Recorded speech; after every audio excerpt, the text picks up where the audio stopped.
안녕하세요. 저는 결혼한 지 1년이 채 안 된 20대 후반의 여성입니다. 사귀는 동안 크게 다툰 일도 없었고 서로 성격도 비슷했기 때문에 결혼하면 잘 살 줄 알았습니다. 그런데 이렇게 허무하게 이혼을 하게 되었다는 사실이 지금도 믿기지가 않네요.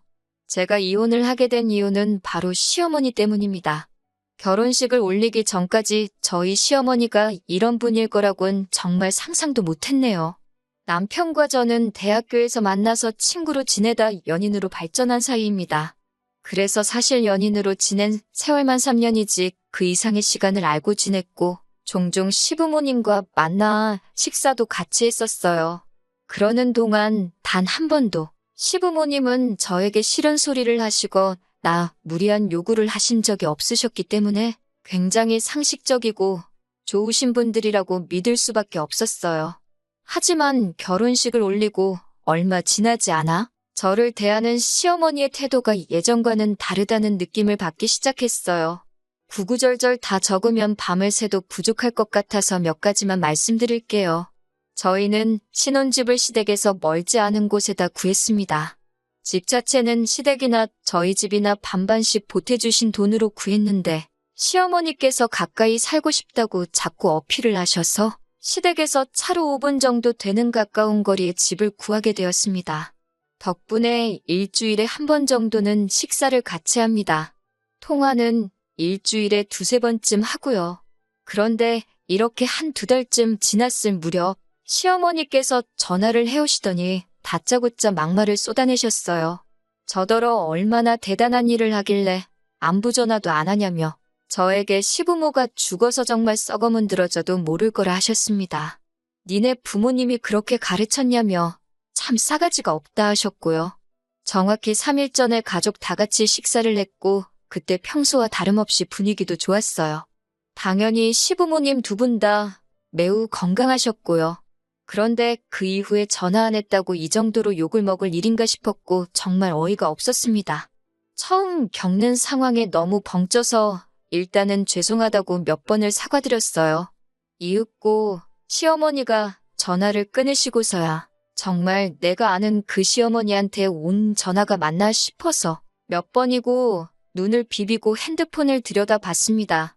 퇴근한 남편에게 이야기하니 처음엔 믿지 않는 눈치였어요. 그래서 전화 걸려온 시간을 보여주면서 진짜로 그러셨다니까. 시어머니가 혼자 집에 계시다 보니 외롭고 적적해서 그러신가 보다며 앞으론 하루에 한 번 정도는 먼저 연락을 드리라고 하더군요. 제가 남편한테 당신도 시어머니께 매일매일 하루에 한 번씩 전화드리고 있었냐고 물으니 자기는 원래 안 한다는 했습니다. 그런데 저도 친정부모님한테 원래 그렇게 매일같이 연락해서 미주알고주알 말하는 스타일이 아니거든요. 남편한테 왜 당신한테는 시어머니가 전화해서 뭐라 안 하시고 나한테만 그러시냐고. 나도 당신이랑 비슷한 성격인데 그러자 남편은 시어머니가 아무래도 딸이 없다 보니까 며느리랑 딸처럼 지내고 싶으신데 제가 안 따라줘서 서운해서 그러시는 거라더군요. 자꾸 어떻게든 시어머니의 행동을 정당화하려는 남편에게 짜증이 났습니다. 결국 제가 어떤 부모가 딸이 전화 좀 안 했기로써니 저런 막말을 하냐고 따졌습니다. 그러자 남편은 꼭 잘잘못을 따져야겠냐며 시어머니한테 사과라도 받아야 직성이 풀리겠냐며 그냥 하루에 한 번 짧게라도 전화만 드리면 되는 걸 가지고 일을 크게 만들지 말자며 반강제로 저를 설득하려 들었습니다. 결국 그렇게 이 사건은 어영부영 지나가 버렸습니다. 하지만 이 일은 시어머니 횡포의 서막에 불과했습니다. 저는 어렸을 때 교통사고를 당한 후 후유증으로 만성요통에 시달리고 있어요. 그동안은 그래도 병원도 다니고 하면서 그럭저럭 관리를 하고 있었는데 결혼식을 올리고 얼마 지나지 않아 이직까지 하면서 스트레스를 많이 받았던 것 같아요. 그래서 남편과 상의 끝에 당분간 회사 일을 쉬면서 운동도 하고 재활에 힘쓰기로 했습니다. 저희는 너무 늦지 않게 아이를 가지고 싶었거든요. 그런데 남편이 그 이야기를 시부모님께 했는지 다음 날 시어머니께 전화가 걸려왔어요. 시어머니는 허리가 안 좋다는 걸 왜 결혼 전에 말하지 않았냐면서 저희 친정부모님이 당신을 속였다며 분개하셨습니다. 저는 남편이 분명히 알고 있었다고 말씀을 드렸습니다. 그러자 이번엔 회사는 언제까지 나갈 거냐고 하시길래 이번 주로 끝이라고 했습니다. 그러자 시어머니는 저 때문에 불쌍한 당신 아들만 등골 빠지게 돈 벌어오게 생겼다며 염치도 없다고 그러시더군요. 그나마 지금도 제가 수위를 낮춰서 적고 있는 거고 원래는 이것보다 더 심하게 말씀하셨어요. 아무튼 이때는 저도 참을 수가 없어서 왜 그렇게 말씀하시냐고 어머님이 이런 이중인격이신 줄 몰랐다고 저야말로 사기 결혼 당한 기분이라고 화를 냈습니다. 그러자 시어머니는 전화를 확 끊어버리셨어요. 퇴근하고 집에 들어온 남편에게 오늘 낮에 시어머니가 하신 말씀을 하나도 빼놓지 않고 전달했습니다. 대성통곡을 하면서 이야기를 하니 남편도 이번엔 제 말을 믿는 눈치였어요. 당장 시어머니께 따지러 가자더라고요. 그렇게 시댁에 도착해 남편이 왜 말씀을 그런 식으로 하셨냐 따져 물었습니다. 그러자 시어머니가 갑자기 눈물을 쥐어 짜내며 새아가가 아프다고 하니 시어미로서 걱정이 되어 전화 한 번 건 것뿐인데 그것마저 듣기가 싫다 하니 더는 할 말이 없다며 미안하다 하시더라고요. 정말 입이 떡 벌어질 정도의 놀라운 연기 실력을 가지고 계셨습니다. 핸드폰 녹음을 안 한 제 자신이 원망스러울 정도였어요. 나중엔 시어머니가 목 놓아 우는 신용까지 하셨고 그러자 남편이 죄송하다 하더라고요. 그러면서 저에게 저번부터 자꾸 일을 크게 만드는 것 같다며 아무리 며느리들이 시자만 들어가도 소름 끼쳐 한다지만 그래도 이건 아니지 않냐며 한숨을 내쉬곤 시부모님께 소란스럽게 해서 죄송하다고 사과를 하라고 했습니다. 급기야 남편은 제 목덜미를 짓누르다시피 하더니 억지로 저를 무릎 꿇게 하더군요. 저는 결국 시댁을 뛰쳐나와 집까지 걸어오면서 정말 미친 여자처럼 울었습니다. 그 일 이후로 남편과 헤어져야겠다는 생각을 했습니다. 사이코 같은 시어머니 때문에 정신이 어떻게 될 것만 같았고 남편은 제 말을 믿어주지 않았으니까요. 하지만 머리로는 헤어져야지 생각하면서도 쉽게 결단을 내리지 못했습니다. 이혼녀가 된다는 두려움이 컸던 거예요. 결국 결단을 내리지 못하고 며칠 동안 시간만 흘러갔어요. 스트레스 때문인지 몸이 좋지가 않아서 병원을 찾았다가 제가 임신을 했다는 놀라운 소식을 듣게 되었습니다. 임신 4주차였어요. 이혼을 생각했던 마음도 눈 녹듯 사라졌고 남편과 저는 서로 노력하며 살자고 다짐했습니다. 그 어느 때보다 행복하고 기뻤어요. 그리고 2주 후 임신 6주차가 되었을 때 찾은 병원에서 뱃속의 아이가 쌍둥이라는 사실을 알게 되었어요. 자연 임신의 일란성 쌍둥이로 굉장히 드문 경우라고 하더군요. 하지만 임신을 알아차렸을 때부터 허리 통증이 점점 더 심해져 왔습니다. 일어서면 왼쪽 다리가 너무 저리고 시간이 지나도 통증이 사라지질 않았어요. 진통제를 먹거나 주사를 맞을 수도 없었기에 온몸을 비틀며 스트레칭을 하는 게 전부였습니다. 통증으로 인한 스트레스는 저를 예민하게 만들었고 입덧도 심해져만 갔어요. 특히 시어머니는 제가 임신했다는 이야기를 듣고는 자꾸 저희 집에 오려고 하셨습니다. 남편은 출근했고 시어머니가 좋은 소리를 하러 오실 리가 없다고 생각했기에 어떻게든 못 오시게 하고 싶었지만 방법이 없더라고요. 사실 남편에게 한 번 부탁을 했었는데 남편은 오히려 임신한 며느리를 챙겨주고 싶어서 그러시는데 어떻게 못 가게 하냐며 저에게 서운하다고 하더라고요. 그러다 제가 결국 시어머니랑 완전히 연을 끊게 된 건 얼마 전 있었던 사건 때문이에요. 임신 6주차에 병원을 찾아 처음 쌍둥이라는 걸 알게 되었을 때 의사 선생님이 둘 중 하나의 심장 소리가 안 들린다고 아마 곧 도태될 거라고 하셨습니다. 문제는 도태 과정에서 정상적으로 심장이 뛰는 다른 태아에게도 부정적인 영향이 있을 수 있다고 하셨어요.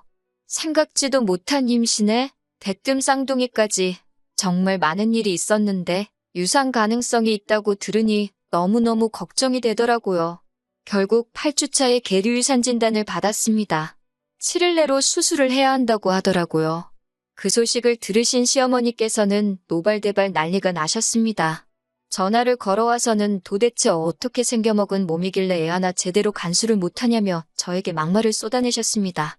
그런 식으로 말씀하시는 시어머니를 보니 화도 나고 속도 상했지만 그래도 뭘 모르시니 저러시겠지 싶어서 계류유사는 특별한 이유 없이 발생하는 일이라 제 잘못이 아니라고 설명을 해드렸어요. 하지만 시어머니는 들으실 생각이 아예 없으셨습니다. 그냥 처음부터 저를 비난하고 싶으셨던 거겠지요. 저에게 애 낳기 싫어서 몰래 약이라도 먹은 거 아니냐고 그러시더군요. 제가 어떻게 그런 말씀을 하실 수 있냐고 하니까 맨날 허리 아프다고 징징거리지 않았냐면서 임신하니까 허리 더 아플까봐 그런 거 아니냐고 하셨습니다. 제가 진짜 어이가 없어서 제가 일부러 그랬다면 진작에 병원 가서 수술했지 뭐하러 죽은 애를 뱃속에 품고 다녔겠냐고 따졌습니다. 그러자 시어머니가 하시는 말씀이 당신도 그런 비슷한 일이 있었는데 배가 얼마나 아프고 피도 얼마나 많이 났는지 모른다면서 저는 당신이 보기에 너무 멀쩡하다고 의심스럽다고 하더군요. 더 이상 이런 대화를 하면서 이런 대접을 받을 필요가 없다 싶었습니다. 그나마 다행인 건 얼마 전 핸드폰을 바꿨는데 통화가 자동 녹음이 되게끔 설정이 되어 있었더라고요. 의도치 않게 시어머니의 폭언이 제 핸드폰에 고스란히 담기게 되었습니다. 저는 가타부타 설명 없이 남편에게 그 녹음 파일을 보냈습니다. 얼마 있다가 남편에게 전화가 걸려와서는 이게 다 무슨 소리냐고 묻더라고요. 당신 어머니가 나한테 이랬다고 하니? 말도 안 된다면서 자기가 확인해 본다고 하더라고요.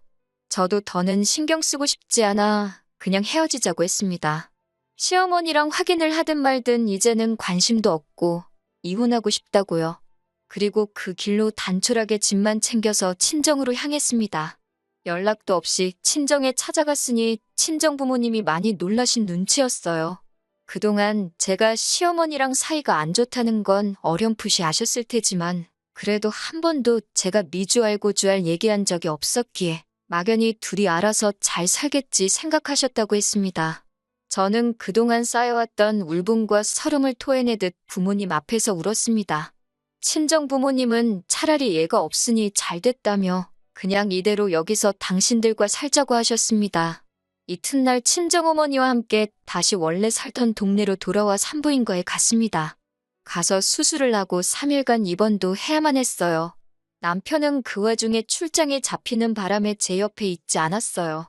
미안하다고 몇 번 사과는 하더라고요. 아무튼 퇴원 후 저는 남은 짐을 마저 챙기러 집으로 향했어요. 집에는 시어머니가 계셨습니다. 시어머니는 저와 저희 어머니를 번갈아 보더니 아무리 딸이 친정에 찾아왔어도 돌려보내는 게 부모의 도리 아니냐며 자식 교육을 더 엄하게 시키셔야겠다고 기어이 한마디 하시더라고요. 그리고 저는 처음으로 저희 친정어머니가 다른 사람 머리채 잡는 모습을 보게 되었습니다. 친정어머니는 제가 생전 듣도 보도 못한 상욕을 하시며 시어머니께 오늘 너 죽고 나 죽자며 달라드셨습니다. 시끄러운 싸움 소리에 옆집 부부가 쫓아나왔다가 두 분의 싸움을 말리셨는데 나중에 보니 저희 친정어머니 손에 머리카락이 한 움큼 잡혀 있었네요. 사돈끼리 이렇게까지 싸웠으니 더는 수습할 방법이 없었고 결국 남편과도 이혼하게 되었습니다. 남편에게 시어머니가 하신 폭언을 들려주며 합의 이혼을 할 건지 아니면 소송으로 가고 싶은지 물었습니다. 남편은 처음부터 자기가 방패막이가 돼줬어야 하는데 그러질 못했다며 미안하다고 하더군요. 그러면서 합의 이혼으로 하고 전세보증금은 저더러 다 가지라고 했습니다. 사실 남편이 모은 돈이었으면 그동안의 정을 봐서라도 돌려줬을 텐데 전부 시어머니가 대출받으신 돈인 걸 알았기에 그냥 위자료 명목으로 받았습니다. 그리고 지금 저는 학교 다닐 때부터 해보고 싶었던 미술 공부를 하며 지내고 있어요. 얼마 전에 미처 챙겨가지 못한 물건이 있어서 남편을 따로 만나게 되었습니다. 남편이 말하길 저와 이혼하게 된 것도 자기 어머니 성격이 사이코라는 것도 지금 우리 동기들 사이에 다 소문이 나면서 많은 친구를 잃게 되었다고 하더군요. 저더러 누가 혹시 자기에 대해서 물어보면 좋게 좀 이야기를 해줄 수 있겠냐고 부탁을 해왔고요. 제가 한 번은 도대체 당신 어머니는 왜 나한테 그러신 거냐고 물으니 하나뿐인 아들을 새로운 여자한테 뺏긴 기분이었다고 그러시더랍니다. 어떻게 며느리를 질투의 대상으로 삼을 수 있는지 제 상식으론 도저히 이해가 되지 않았습니다. 남편도 이번 일을 계기로 시어머니를 다시 보게 되었다며 저에게 몇 번이고 미안하다고 했습니다.